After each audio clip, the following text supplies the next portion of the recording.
Welcome back, South Mississippi. Today we bring you the story of Ronald Duck, a Navy sailor who went missing in Pascagoula on this day 23 years ago. Duck was never found, but his case has been reopened, and joining me now is Doug Adams from the Pascagoula Police Department. How are you doing this afternoon? I'm fine, thanks. I appreciate you coming on today to tell us a little bit more about this. First off, just give us a little bit of background on this story. I know that it happened in the 90s, so it's been a while for people who might have forgotten or people who haven't heard about it. Right. This happened, as you know, today's the anniversary, 23 years ago today, there in Pascagoula. Duck was stationed at the home port and turned up missing. Our goal is to, of course, bring some closure to his family and bring somebody to trial for whatever happened to Mr. Duck. And I know that often in these investigations, when a case goes cold, it can be tough to open it back up. There were some circumstances surrounding his disappearance regarding recent activities. He had performed a testimony against another military member that could have been a suspect. He had been out drinking the night before in Ocean Springs, so something could have happened that night.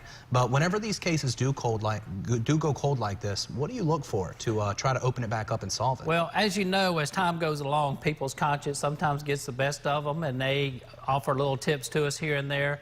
Of course, over time, forensics has gotten better. We've made leaps and bounds in that area. So over the last year or two, we've developed some new information. There's some more pieces to this puzzle that we need, and there's folks out there on the Mississippi coast that know what that is. And all they need to do is step forward, call the Pascagoula Police Department, call Mississippi Crime Stoppers or Mississippi Gulf Coast Crime Stoppers to get that information to us. But our goal is to ultimately find out what happened to Mr. Duck, bring that person to trial, and give some closure to his family.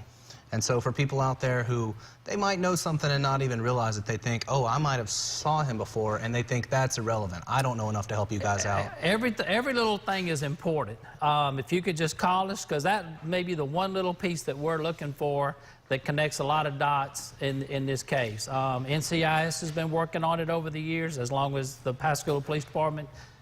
So if you have anything at all, it could be important to us, no matter how small you think it is. All right, well, we appreciate you for coming by, Doug. Thanks for having us. You guys get some of the tips that you need to help break that case open. We've got, again, there's his mugshot. That's Ronald Duck. If you have any information about where he might have gone or what might have happened to him, you can contact Pascagoula Police Department or Coast Crime Stoppers. Their number is right there on your screen. We'll have more information on this later tonight in our evening newscast as well. Coming up after